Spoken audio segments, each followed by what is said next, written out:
everyone, and welcome to the American Scouser podcast. Monday night, we are back after a nice old weekend.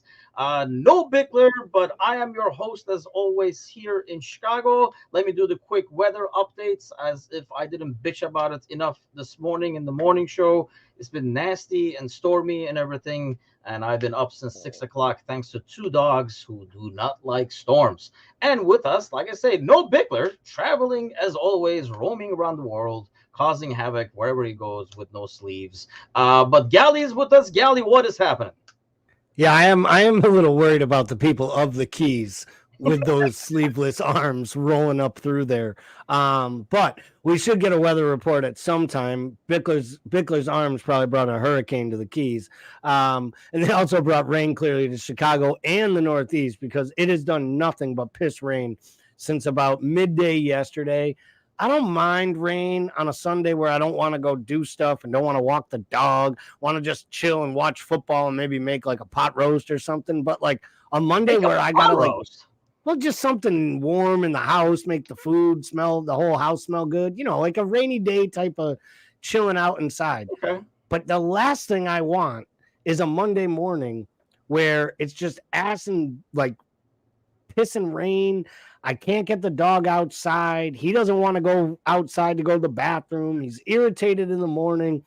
It got to the point where Kelly ended up staying home. So, yeah, you know what? Weather updates aren't right. And, yeah, we should all probably be in Bermuda. Yeah, that'd be a good idea. Essa is with us as well. Good evening, sir. Well, good afternoon probably over there. But, okay, so let's get to no Bickler, but. We cannot have enough of Bickler. We have to feature Bickler either way. So I don't know. Our regular contributor, Burke, who does shorts actually out of our Monday night podcast and publishes them, has also does like a lot of like playing around with our videos. So I figured instead of playing the Bickler sample, I will play this that he has done. It's a gem, and we will be playing it probably regularly. I don't know if we were able to get it on YouTube yet, but it will not only be, this could go viral is all I gotta say. All right, here we go. Oh no. Giveaway over here. The requirement is heading over to our YouTube channel and subscribing over there. And with any of our shows and stuff, like Bickler always says, smash that like button. Like and subscribe. Smash that like button. That I can play that like on a loop for like 20 times. We'll just do a show with you just saying that. Like and subscribe. Smash that like button. Like and subscribe. Smash that like button.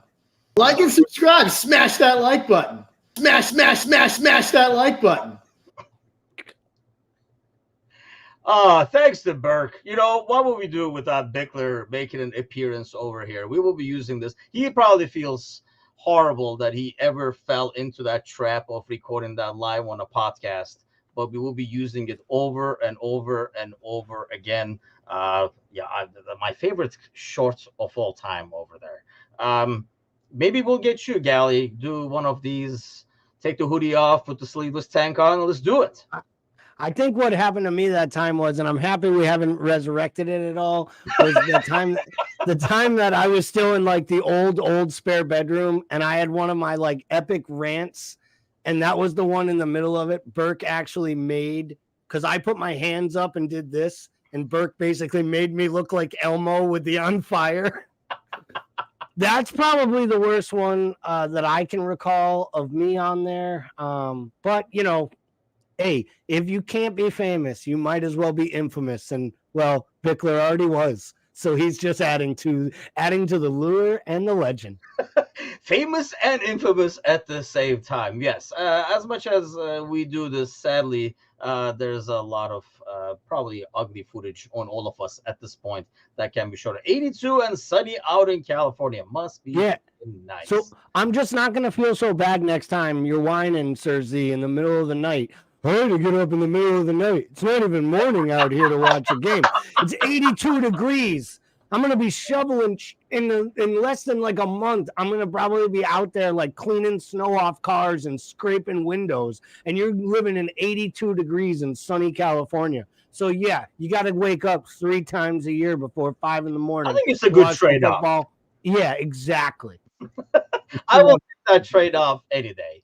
Well, this one was pretty darn early itself, mind you, but the mornings are not as bad. When you win, get it out of the way, and you can look ahead to the rest of the weekend. We get the win. Honestly, despite even it was like an odd feeling for me this entire game. I like talked about it yesterday in the post match too. Like despite the first half being 1-1, it just never felt. I never felt frustrated or disappointed. Like, oh, we got to do this. We're not doing this very well today and stuff like that. It just felt like it was a matter of time, and the win was going to come. And it's odd when I feel that comfortable because that's not my style. That's not how I roll. Yeah, so it's funny you said I felt weird the whole match. Some of which because when it was 1-0, I didn't feel great because it felt like West Ham was kind of doing some things to move our defenders around a little bit. We'll get into the goal and Bowen's, brave header, because that's what that was. Yeah. I mean, I think I want to talk about Virgil because I've gone back and watched actually the whole first half again, come back on a little bit of my comments in the Discord channel. I think what me and Paul were talking was a bigger picture. And I think to your point was the best comment of it all was today's not the day to have this conversation because he's playing really well. And then we doubled down because we wanted our points heard, but never really actually quantified the fact that you were actually, I hate saying this out loud, right? I feel a new shortcoming. That probably was. All right, Burke, 7 minutes, 10 seconds, the asshole spoke. But but what I'm getting at here is I did think there was still some real issues with our defensive almost partnerships. And I think a lot of it is coming down to Robertson just playing people way on sides constantly and putting his defenders and the other members of the back line in duress. The weird thing for me was I almost felt worse when we went up 2-1 before we got the third goal than I did at 1-1 or even after Darwin missed the sitter, which, we'll all hang on that sitter like it was the only opportunity to score a goal all match. And there were about 5 other great opportunities that no one else took. But when Darwin does it, it's literally always highlight it. And that's okay because we also hug him and hold him like an 8-year-old when he scores, whether they're worldies or not. And listen, if that's the relationship he's going to have with that crowd, where when he scores, they're 5 times louder than anybody else, I don't mind at all because it looks to me like he's playing off of that. But as far as that first half went, I felt like there were a few opportunities the defense could have stepped up to do things a little better. I thought Ali was a little shaky at times on a couple of those set pieces early, which we talked about in the pre-match, which almost made me really nervous because I said things like Antonio bullies us on set pieces. And then they almost scored on like their first 3 set pieces. And let's be honest, if Ali doesn't go down and make that amazing save when Souček is wide open in the middle of the box, who knows what kind of result this is if we go down 1-0 instead of already being up 1-0, right? So great performance, kind of weird day at the office, in my opinion. Well, you started with Nunez, so let's talk about that first. I was going to start with the back line, but since you started the Nunez conversation, let's keep going on that. Do you think it is a kind of an ordeal where we want this money justified and we want this kid to reach the potential that we're hoping he will with the money spent? So when he scores, it's almost like a confirmation of that. So people are a lot more relieved. And when he misses, we kind of worry that do we really blow it on this?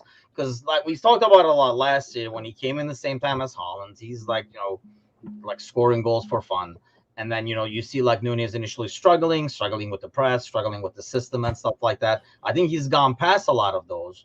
And, having seen like the City game the last couple of weeks, like the highlights of him, like Haaland has missed some sitters as well. But I think he's kind of past that now because you already got he's a goal scorer. I mean, Kane missed sitters too. Mo misses stuff too. But now with Nunez, I almost feel like everything gets looked at a bit more carefully because we're either trying to justify the money spent and the potential compared to, oh my God, I hope we didn't blow 80 million on this dude. I think you're right, but I also think that the English media helps that because they picked Haaland as the savior and the fan favorite, and he can never do any wrong. And they started trying to write stories about Nunez being a bust before he had ever played. I mean, they basically said that a guy with 15 goals and 8 assists in his first full season in England, not being able to speak English, was a mitigated failure. Not like not having a great year, wasn't good enough. You think that's a factor, by the way, that what you just said? Like the media, because he can't give stuff to media because he doesn't speak English, so the media is like basically doubles down on him. Yeah. I think it's an absolute factor. And I think, I mean, I want to be honest, I think it's, we see it happen sometimes in American sports, like when like Japanese baseball players come over or foreign basketball players come over, and until they can speak, they have no mouthpiece. They get to say nothing. Yeah. And in turn, it's like when they do speak, everything that happens is inferred. Like we just infer, oh, that's what he meant by this. It's like, no, actually, like Djokovic just really loves his country and wants to go home. And he didn't realize he had to stay here for another 72 hours for this NBA title winning parade. But it's really not like an embarrassment to the city of Denver. And they probably don't have parades in Bosnia unless they're literally, or Serbia, unless they're literally like used to like fight off a tank or something and stop like an opponent from coming to war. I mean, this is like a real life situation. And I think foreign players always have it harder in new countries, and I think that's part of this. I also think there are dinks in this world, and I think there are dinks that you don't love to root for. And hear me out here. I think when Suarez got here, we liked him because we knew there was a ton of talent, but we also knew there was some weird stuff at Ajax. He had this weird personality. And when he didn't hit the ground running, it wasn't like it was the Luis Suarez where they're singing his song from the rafters, like all around Anfield. There were questions. Is he worth the money? How good is he? But he was foreign, didn't speak a lot, and he wasn't banging in goals. I think with Nunez, there is a universal understanding that this is a really good kid. And I think the way his teammates celebrate every goal he has, yes. I think the supporters in the stadium especially are actually building off his emotions on the pitch and how much his teammates want him to succeed. And I personally think that's because they see him every day in training and they know there is 2 more levels of greatness in him. I genuinely believe we don't know yet if he's a bust. We know he's not a bust. We don't know yet if he is going to be a gem or if he's going to be like the next great icon type player. But there's a chance that this kid could be like everything he's made out to be and even more. And it almost seems like the players feel that way. And I think the supporters in the stadium are picking up what the players are putting down, if you know what I mean.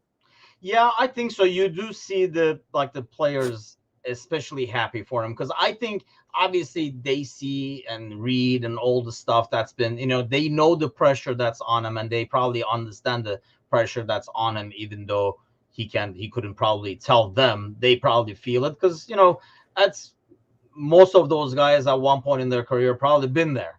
Maybe not as much as the pressure he has with the price tag. I mean, Cersei says, is anyone thinking about the money anymore?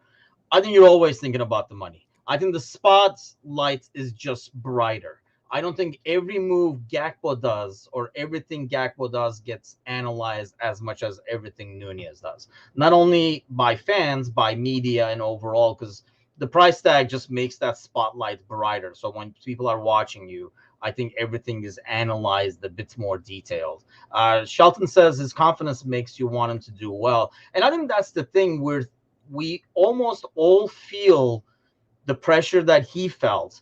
And we know with every single goal that he scores, every positive impact he does, that like almost like a brick wall around him, and brick by brick, they're like folding off.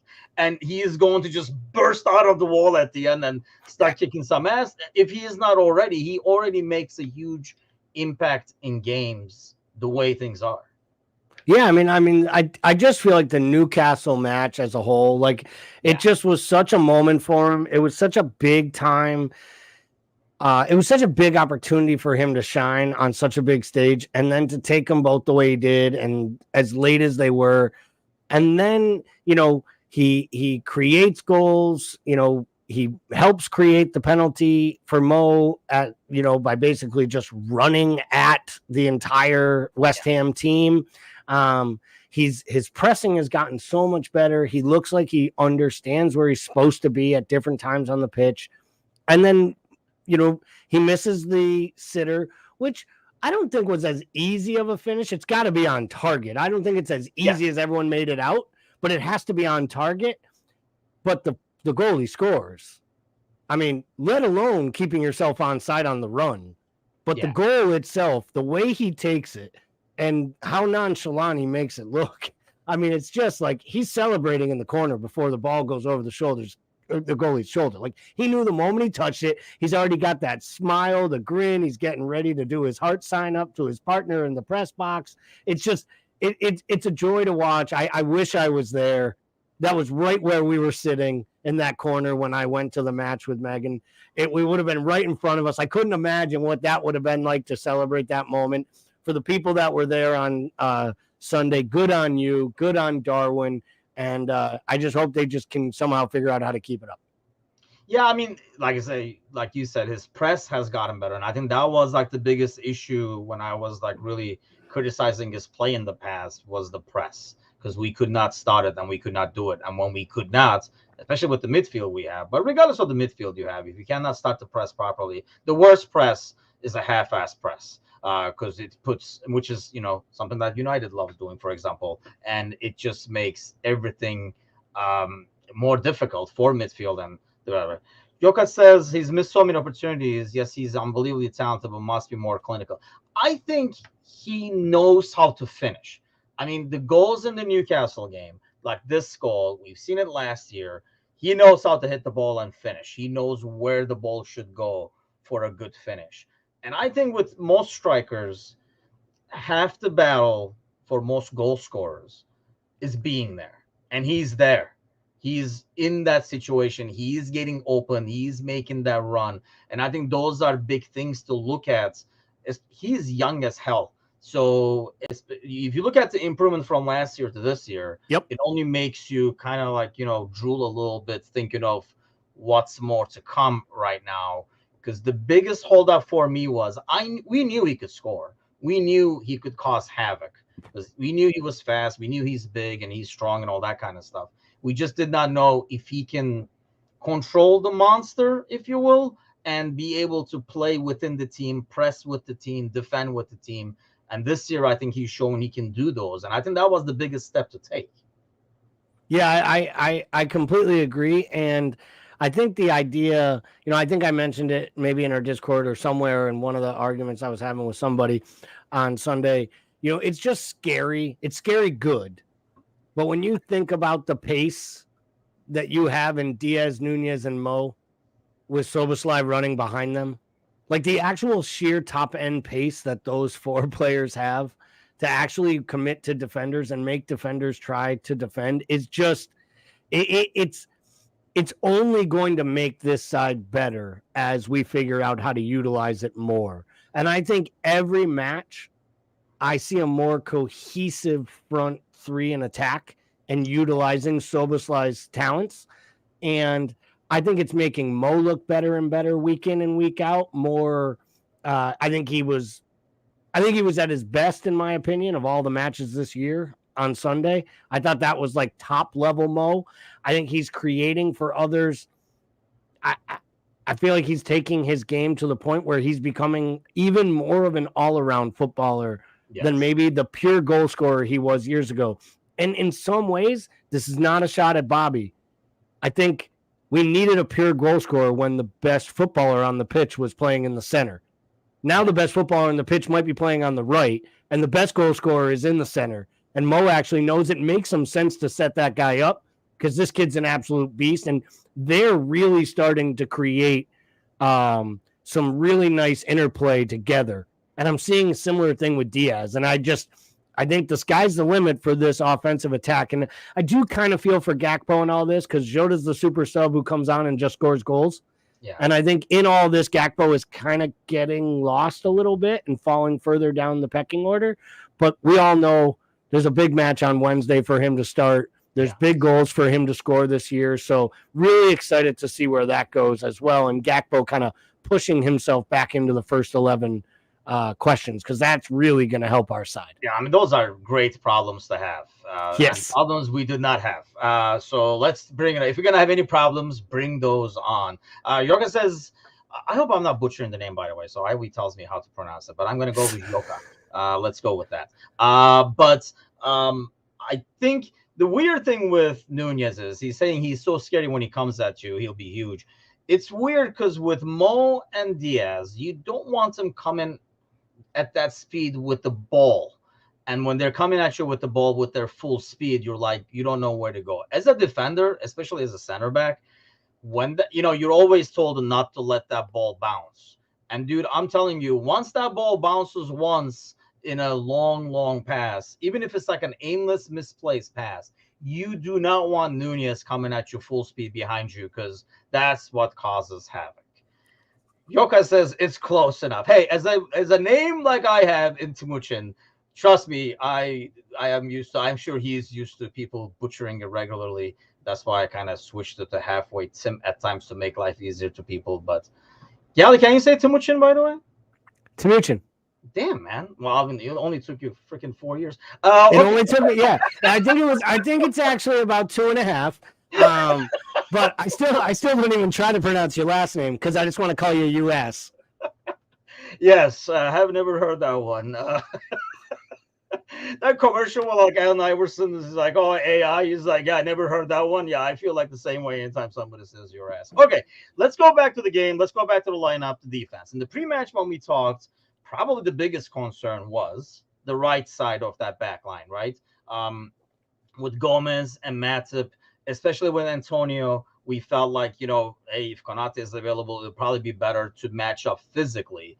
I thought Matip probably had one of his best games in terms of like overall play, and same goes for Gomez. I do feel for him when he gets that ball in the middle as an inverted fullback, because he looks so lost. Even though he did some good things with it, there are times where he's like, I should not be here. Like, he has the ball in his foot looking around. But I thought he made some good runs and he had an excellent game. I'm a huge Gomez supporter. I think he gets a lot of shit for unnecessarily, and I was extremely impressed with both of them this weekend. Yeah, I would have put Matip somewhere up near my man of the match. Like, I saw a great meme. It was like one of those things that had 4 different quadrants on the box, and it was like after the match things Matip found in his pockets. It was like cell phone, keys, wallet, and then it was just a picture of Antonio. It was awesome. Obviously Antonio ran his mouth. He has had a lot of success against the club. I never dislike when players on other teams talk shit, not because I think our team needs it, because if you're a lesser club and you're a supporter of West Ham, what do you want them to say? Like, we're going to go to Anfield and get beat? We're going to finish behind Liverpool this year? Oh, you want them to say, like, I don't want them to say anything. I don't want them like really, poking the bear either. Just don't say anything. But I don't really believe that had anything to do with how they played, how they performed, how they set up. So, but I know what you're saying. But my point is, if you're going to do one or the other, if you're either going to talk or you're just going to lob bouquets of roses and tell them how great they are, and City plays the most beautiful football, and we're just lucky to be on a pitch with them. Like, I hate when teams go into big games talking how great the opposing quarterback is. Tom Brady's the greatest quarterback to ever play the game. No. He could be, but on Sunday we're gonna make him anybody else. Like, if you believe you can compete, it does, because on Sundays we beat them. That's because we beat them. I was waiting to get that shit in there. Well played, thank you very much. For anyone who doesn't know, I live right here in Springfield, Massachusetts, so I'm insufferable. Country, yeah. Yeah. So, but I guess where my bigger thing with Matip was I thought his performance was great. He went forward at the right times. He picked out the right passes, but he was really, really good with his man-on defending. Yeah. And when he had to run down the channels, when he had to help out for Gomez, I'm always worried about his pace and where in the spaces he leaves behind when players go forward, and having Gomez cover it. I thought he was great. And you know what? He puts in a few more performances like that. It's going to be a lot harder for Konate to be the first name on the team sheet because the guy hasn't proven that he can be fit enough to be relied upon for long stretches at a time. And honestly, even in those stretches, there are times where he plays really, really great and times where he kind of still looks raw. And a really good Joel Matip is still a big, big thing. And I think it honestly is something that makes Virgil more comfortable than anyone else playing alongside him. I want to get to the defense thing. I think Yoko was asking about it earlier, but let's not forget about this, especially if you're following us and watching us on Facebook. Make sure to head on over to our YouTube channel and subscribe. 5 days left in this giveaway to win a home jersey of your size. So head on over to the YouTube side of things. Just hit subscribe and you are in. Let's go back to the defense thing because I think, yeah, there we go. Yoko was saying, guys, we need to shore our D. Honestly, I know it's a very unpopular opinion. And whenever I say it, I hear about it. But if there's a problem in this back line right now, especially this week, I thought was glaringly obvious, it's Robertson. And him messing up that back line and not trusting the line over and over and over again. Look at most of the opportunities we gave up to West Ham this weekend. The ball came at a diagonal and I realized Bowen on his side, so the danger was more on that wing. But he was so terrified of Bowen and Bowen's speed and his runs that he kept messing up this line. And this is not something new. But I think the difference now is, first of all, it feels like the gap is getting bigger between him and the line. It was only like a couple of feet, and now it's like he's like 3-4 guys ahead of the line. And I think Van Dijk is not as much of a Superman anymore. He's still a very good center back, and I thought an excellent game. In the past, Van Dijk was able to close that gap in a heartbeat, and you didn't notice it. But I feel like he sets it up over and over and over again, just like he did with the goal and a couple of situations beforehand. I feel like most of the dangers are coming from that side. Yeah, I agree with you. I mentioned it earlier, and I've mentioned it in the Discord. I've been worried about Robertson and the drop-off of his play for about a year now. Started to see it out of last year's World Cup. I felt like that run with Scotland just took so much out of him, just emotionally, and how invested they were. The big Euro run. Then you have the mid-season World Cup. We know he gives everything when he's on the pitch. And we'll probably talk about the deputy that's behind him and the news that came out today about him. But I also don't think that he offers him enough competition for his place to actually force him to stay at top form. I know I split opinion on him. Some really like him, some not so much. I'm probably I'm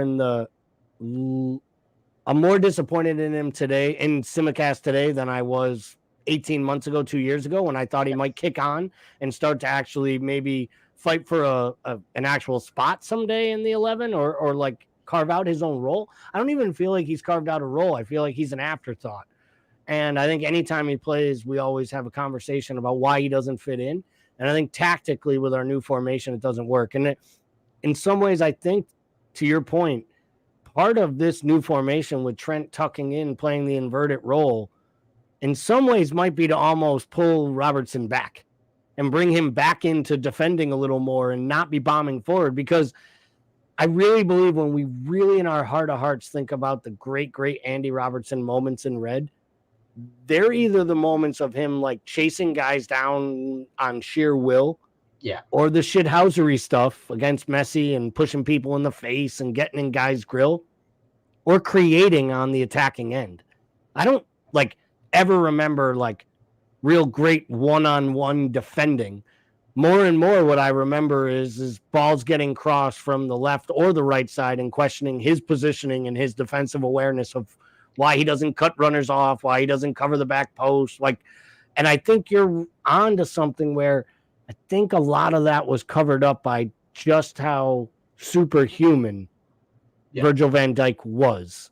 And now that he's just a mere mortal, which still makes him one of the better center halves in the world, it's not enough to make up for the fact that you want to be a left wing playing left fullback, yet you want to drop back like we're not playing a high line. That's the part that I just don't understand. Is it mental, Coming from the defender side, is that mental? Is that preparation? Is it confidence that he can make up the ground? Like, what's causing him to drop off? Because they clearly must be looking at it on film and talking about it, right?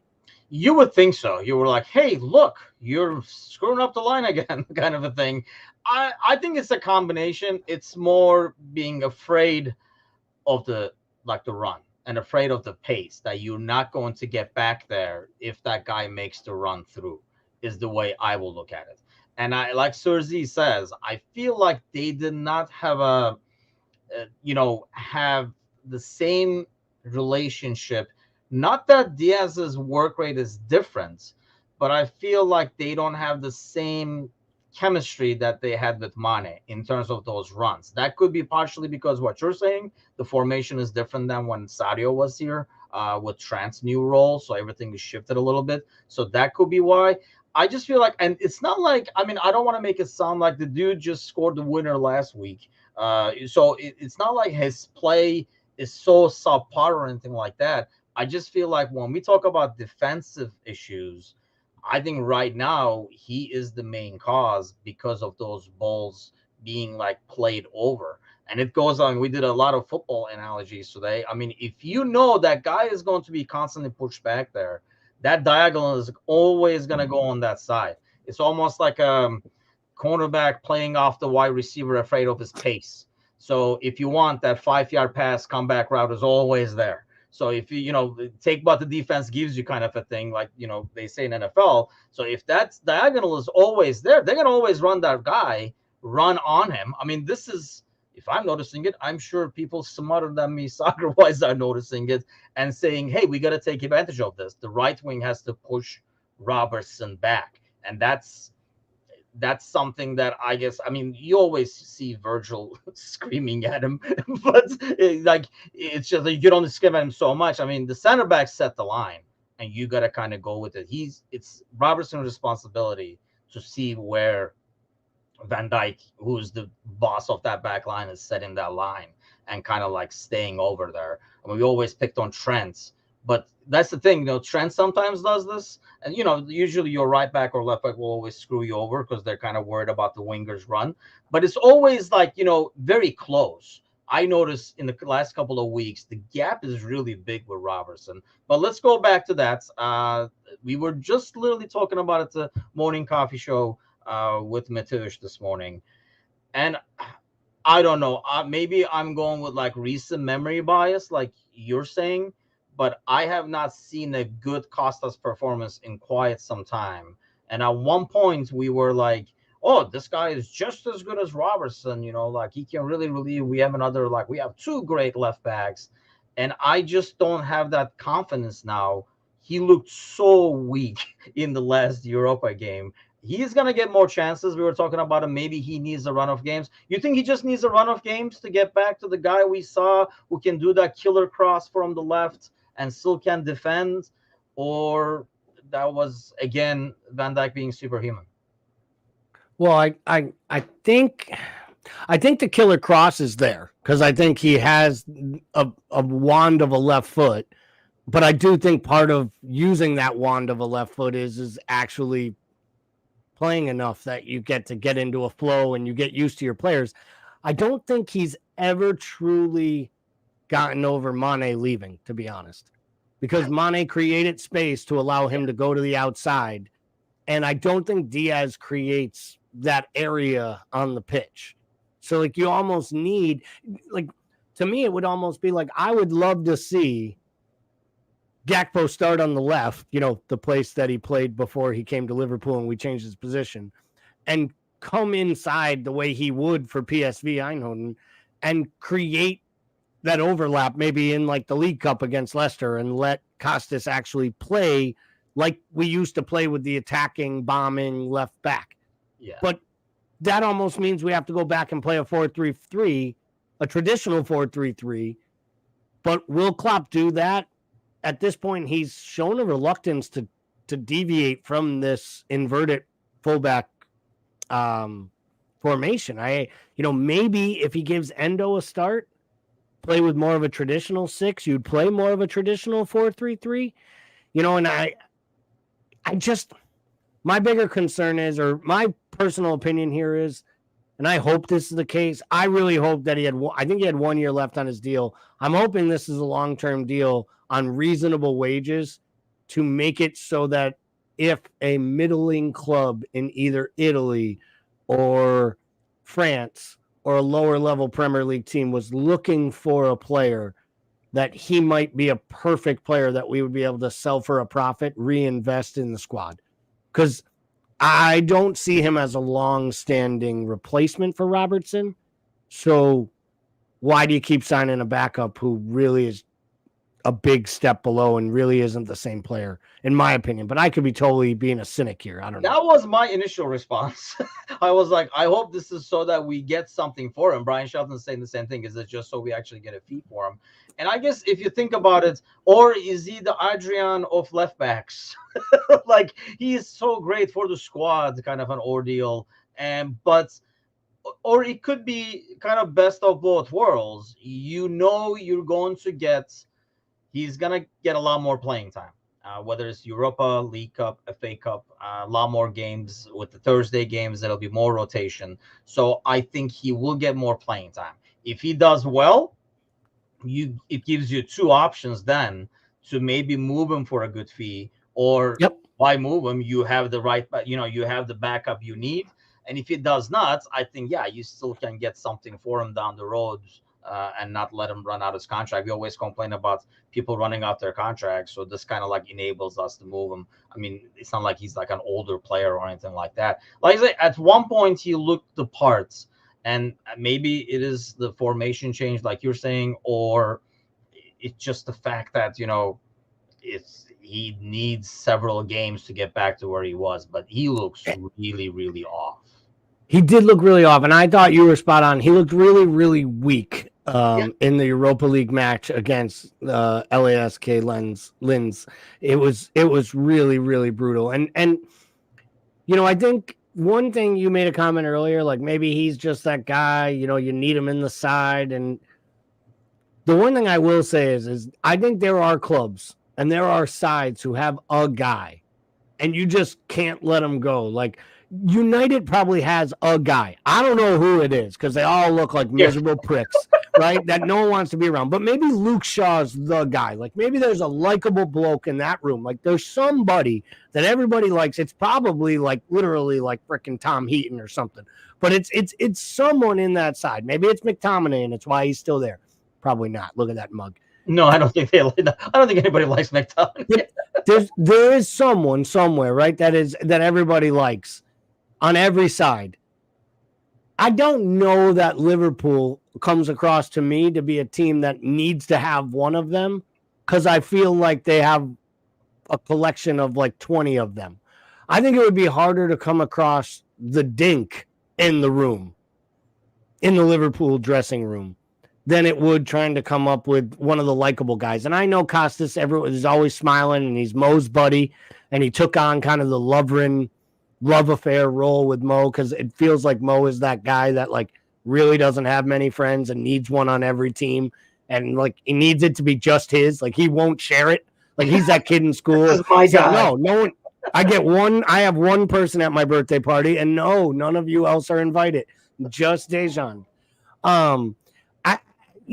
Maybe that's it. I just feel like this side is doing well enough that I hope a contract extension wasn't yielded to Adrian or to Costas for being the good guy.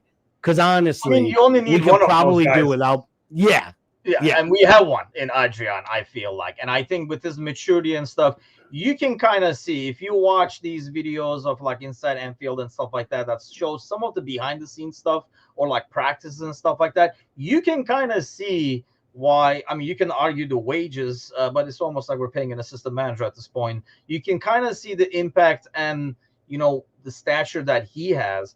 I feel like Costas is like the Divock Origi of left backs, very content with his role. He's like, I'll just sit here. If you guys ever need me, I'll come out there, kind of thing. I think you can get away with that with your striker, especially if he's going to come in and score a goal in the 85th, 93rd, 90th minute and stuff like that. I just don't think that's the kind of mentality you want out of your left back. I- Might be make it difficult to keep him for the long run, but to compete and push the starter, I think you want a guy who wants more minutes.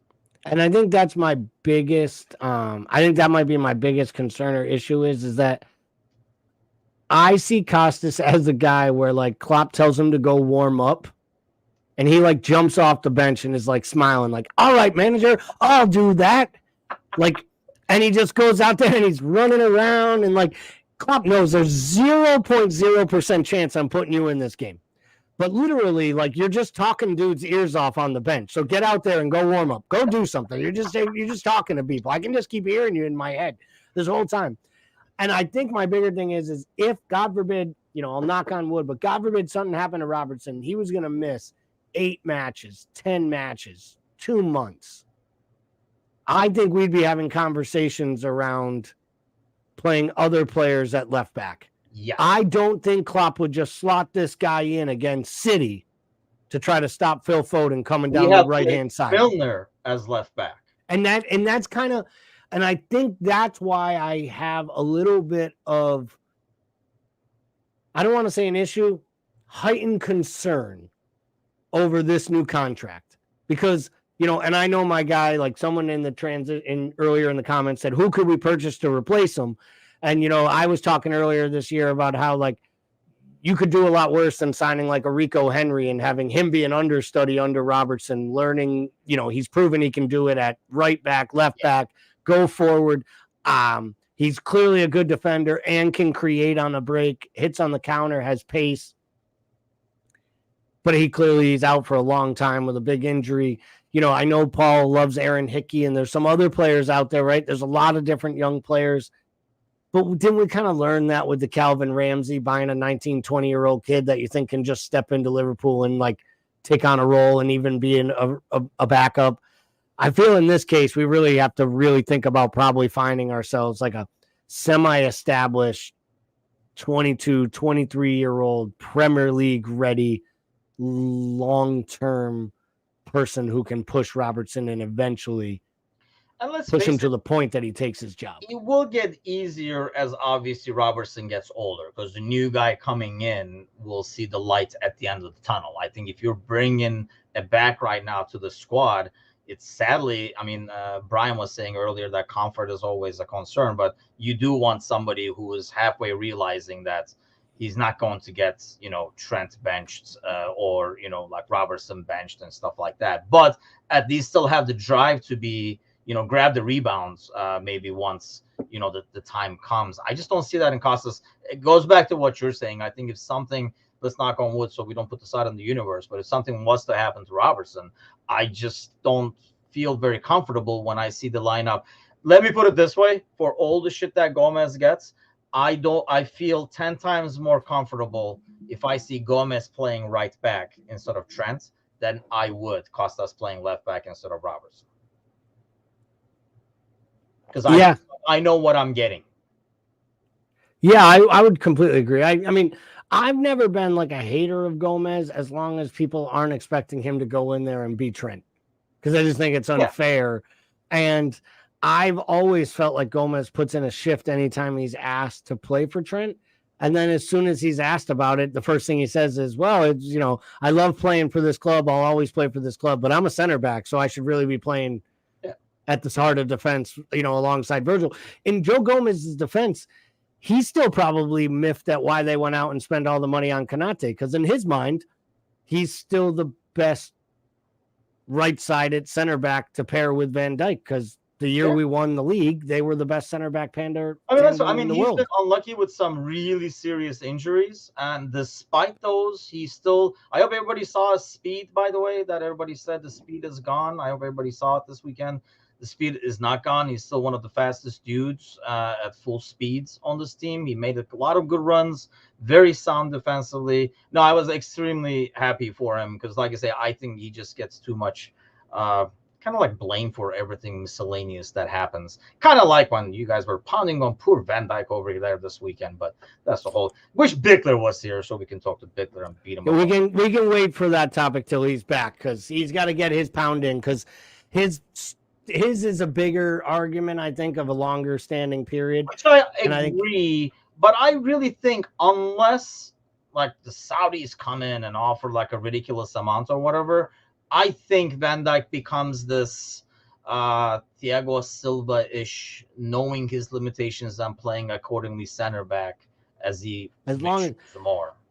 As long as he is willing to make a concession to the wages that he's on that pay him as the third highest paid player in the Premier League, only behind, like, if he expects to continue to be paid at a top level, at that top of a level, I just question how this club operates, that they'll give a contract. Like, everyone wants them to just give Mo a new deal right now.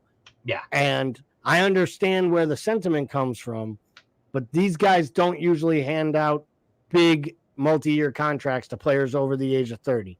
So it would be interesting to see. They've set club records on the last two contracts handed out, one to Mo and the one before that to Virgil. It will be interesting to me to see if one of those two players gets the next largest contract, or if one of those two players even gets another big bumper added on to that. I don't know that they will, so that'll be really interesting. And it's going to be interesting to see what those players, where those players, see their career at that point. I think my optimism for Van Dijk comes a little bit from the lows of last year too, and that was coming back from the injury. He looks more like the pace is a bit more back there, and he's back to cutting off these balls in the air and putting him back into play, which I thought was his biggest asset. Like, he was not just a defender, but he was part of the buildup as well for every ball that he won back there. I mean, on this weekend, I thought he was like a monster out there overall. The goal, could he have done better? Yeah, maybe 3 years ago, Van Dijk does better on that one and marks more than panics, because it felt like it was a panic moment where we were running back towards our goal full speed. And obviously when the ball gets slightly cut back, it's harder to adjust. It's a lot easier for the attacker to adjust because they want to go back to their goals. So that's basically what happened. So, well, real quick, I really didn't have as much time to go into the midfield because we really focused on Nunez and the defense. But let's talk a little bit about Wednesday.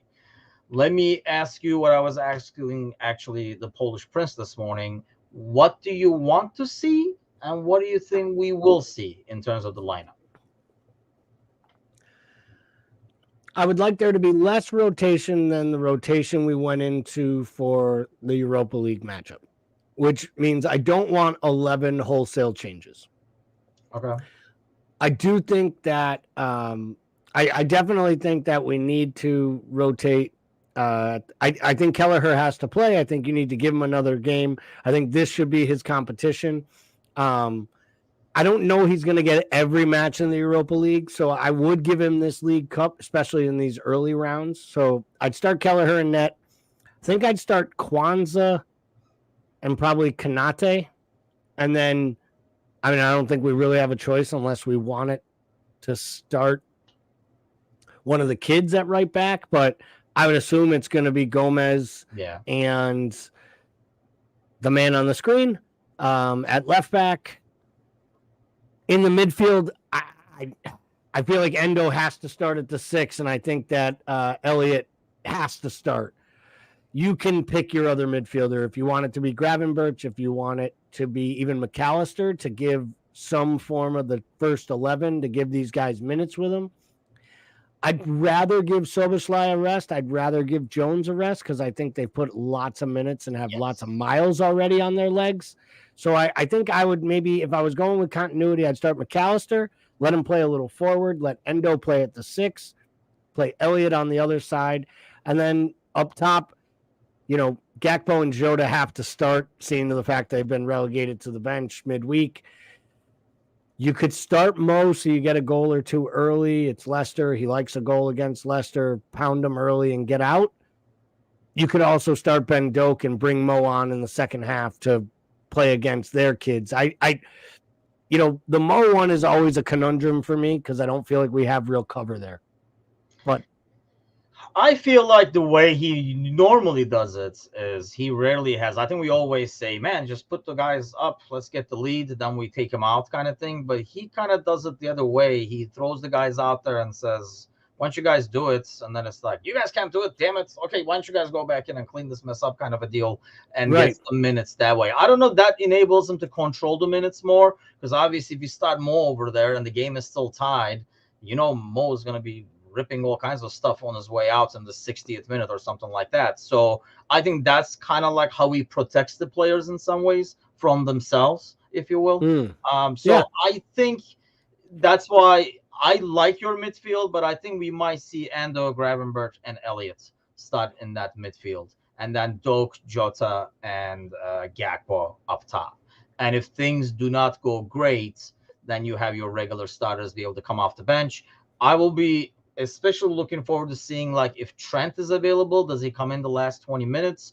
Because otherwise that means you're not going to just start Trent suddenly cold turkey against the Spurs. So I feel like if you don't see him for the last 20 minutes or so, we might start again Gomez as right back against Spurs. Yeah, I'm hoping Trent's at least on the bench so he can get a little run out there, because if he's not, then I think the Spurs match, there's probably no chance for Saturday at Spurs. It is funny that we said, I don't know that we need 11 changes, and then I sat here and rattled off players and basically told you if McAllister doesn't start, it'll be 10 changes with only Gomez starting at right back, and that's only out of necessity that we don't have another human breathing living right back. So I guess I do want lots of changes. I think I would say, if you gave me it, I would start one in each line. I think I'd start Gomez at the back. I'd start McAllister in the mid, and I would start Mo up top with the reserve players all around them. And, at some point, it probably won't happen against Spurs, so maybe I'm kind of not thinking it out. Maybe it has to be Gravenberch in that spot then, just to get him more minutes and get him more experience under his belt. At some point, I do think we're going to see Gravenberch insert it for Jones to see how the McAllister, Gravenberch, Szoboszlai midfield three gets on. Because I do believe that there's part of Jurgen Klopp, if you smashed him with truth serum, would tell you that when he bought these players and he, lauded after Gravenberch for 2 years, it was not to be his fourth or fifth option at midfield. And, we've all said, does that maybe drop him back? I also think Gravenberch's role changes a lot once Thiago is back and fit and playing again, if that ever happens. Because I think a Gravenberch Thiago double pivot sounds about what Bayern was trying to do after they lost Thiago and signed Gravenberch. I think, it's interesting because normally League Cup, we'd be probably talking a lot of kids. I think this kind of speaks to the depth of the squad, that you are making pretty much a brand new, and I know why you don't want all 11 changes, because I think in the back of our head, we're always worried about, because whenever we do so many changes, it looks so disjointed and the cohesion is not there.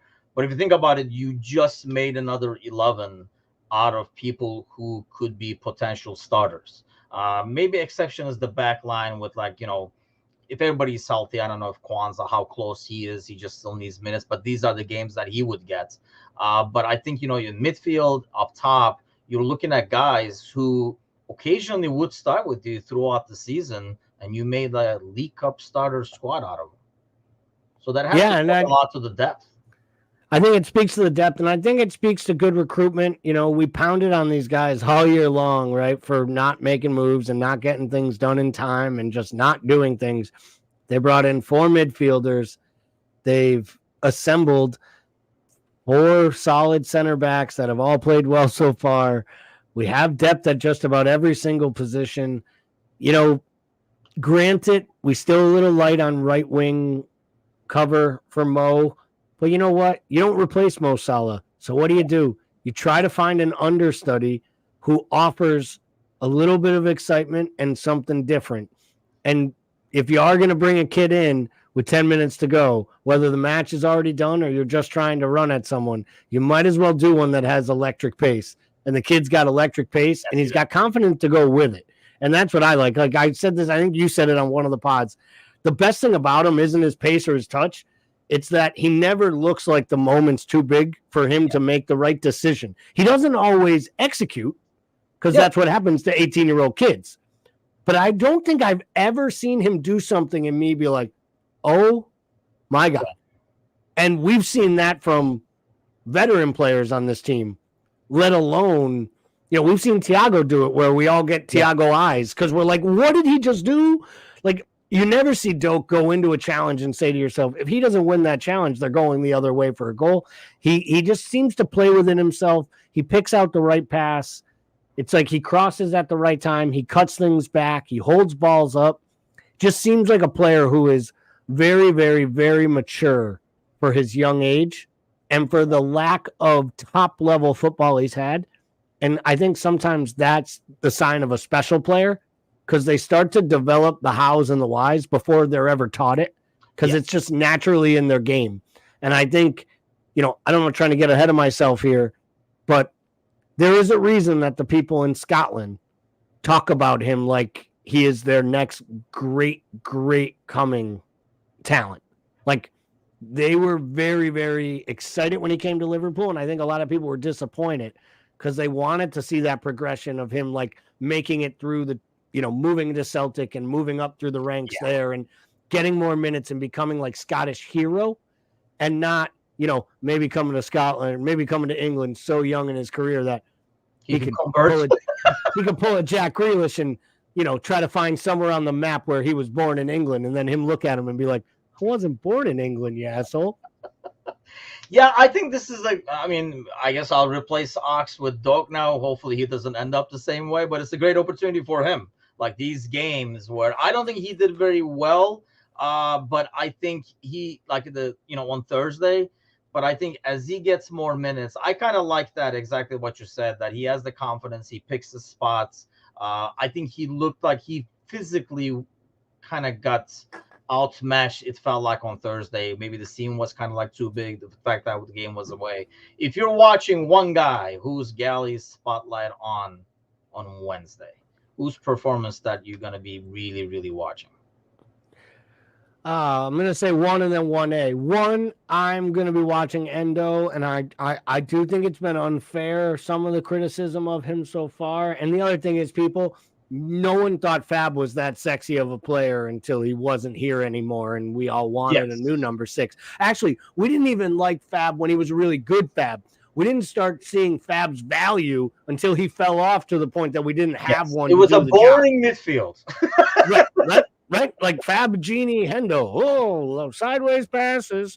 And now it's like, can they run? But can they run? It's like, what did Genie do other than run? He ran into the box, scored goals. Like, that's what Henderson did. And Fab did all the other work, right? I want to see Endo. He doesn't have to be Fab, but I need to start to see what they saw in him to think he could play this role, because I think he has to play a role on this side. And the other one for me, as much as I like watching Gravenberch, I think this is big for Gakpo. I think every time Gakpo gets a chance to get out there, he gets a new opportunity to reinsert himself into the plans here, because this season, I said it at the beginning, I didn't like him playing in the midfield in the 8. I thought it was a disservice to him.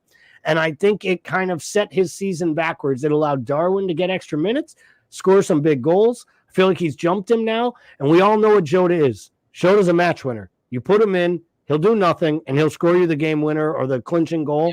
And I think it's important, even if Gakpo doesn't score, I think it's important that he shows that he has connection with players, that he can connect with the midfielders. I just think Gakpo really needs to have a win for himself. Like, how great would it be if we went out and won 3-1 and he had 2 goals and an assist and put in like a big performance? Now his confidence grows. Like, that really starts to change how you can change things, because I think he's getting forgotten how good he was from last January to last May. And so for me, Endo, it's kind of proof is in the pudding. Get some starts, put in some minutes. Gakpo all day. How about you? Who are you watching?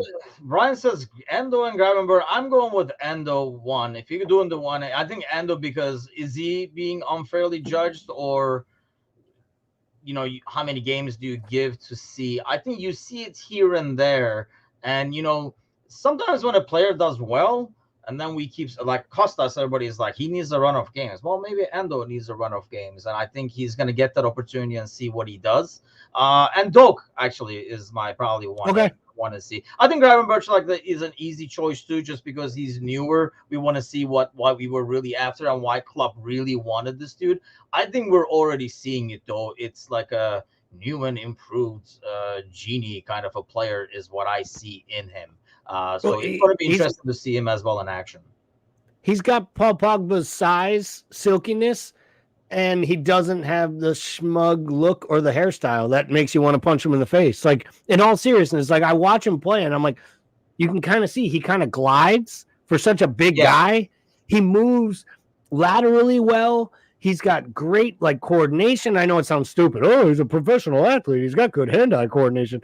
But you can see the silkiness in his game of why people say he's got the steel of a 6, the size of a powered, he can defend a set piece in the box, yet he can pop up in the midfield or in the box as a midfielder. And you saw that a couple times in the Europa League match. Like I remember looking up and being like, why is number 38 ahead of all the attackers? And you're like, oh wait, remember when Genie used to make those runs into the box and score these goals? Like I genuinely think, like we talked about how we never replaced Genie. I think Klopp knows what he has here. Yes. He just needs to make sure that, like Genie did, he learns the system first and what your job is. Because if all you do is run forward and try to score goals, they score them behind you the other way. Yeah, and honestly, you don't play for Klopp is like the biggest thing, I think. But they have to have seen enough to have faith that, I mean, you see Szoboszlai and what he does defensively and the work rates. I mean, if you had a guy like that on the left too, not that Jones has not done well. I think you get that work rate from Jones. But I mean, you see Gravenberch and you can kind of see the ceiling. Physically, I think he has a lot more tools that he can capitalize on. Well, before we leave over here, well, let's do this first, I guess. But don't forget the giveaway. If you haven't done so, head on over to YouTube and hit subscribe over there. It's free. It's a click, and then you become a subscriber. But let's take some predictions. Give me a scoreline for Wednesday.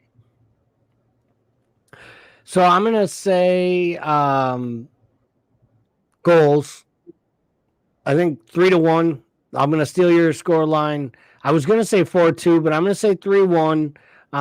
Maybe even 4-1, something like that. We'll concede something because of all the changes and I think Leicester will put out a formidable side. They're playing very well in the championship. I think they're top of the championship with 6 wins and a draw and 7 matches, or right near there. They're playing pretty well. They didn't lose all their players, but they did give up quite a few of their players on loan, and folks went out, but they bought some really good players too. Expect them to come right back up, to be totally honest, and be in the Premier League next year, in my opinion. Always did. So I'm going to say, let's go with the bigger number. I'm going to say 4-1 good guys. And the goal, it won't be the last second of the match, but I don't know that this match will ever feel like it's in jeopardy. Let's hope so. I can use that. That's for sure. Actually, 4-1 was the prediction I made this morning. I'm sticking with that. Stepping out of my zone with the 3-1 home win with the 4-1. I do think a lot of weapons out there. I mean, usually when we do these games for the League Cup games, you worry about, even when we put this rotation, you have, Jota and Gakpo and stuff like that together. So you still have some mini cohesion in there. And I'm hoping we do this rotation and then people come in the, the last 30, last 20 minutes, like the starters. So these guys are at all times, we don't have this disconnect when we do rotate a lot, because I think that's what's going to bring success if we're going to go in, Europa League Cup, FA Cup. And this League Cup, man, I mean, normally it's not as big of a thing, but I feel like the way it has lined up just tells you it's there to be taken. So hopefully we will go for it, and we will be here for the pre-match. We'll have the morning coffee show. We'll have our cup of coffee, and then we'll come back with the pre-match and the post-match as well for the League Cup. So join us then. As I said before, and as Bickler would say, smash that button. When he said smash earlier, I was going to insert right away. I think he should trademark that word for the rest of his career. But we'll be back Wednesday morning. Have an awesome week, everybody. Take care.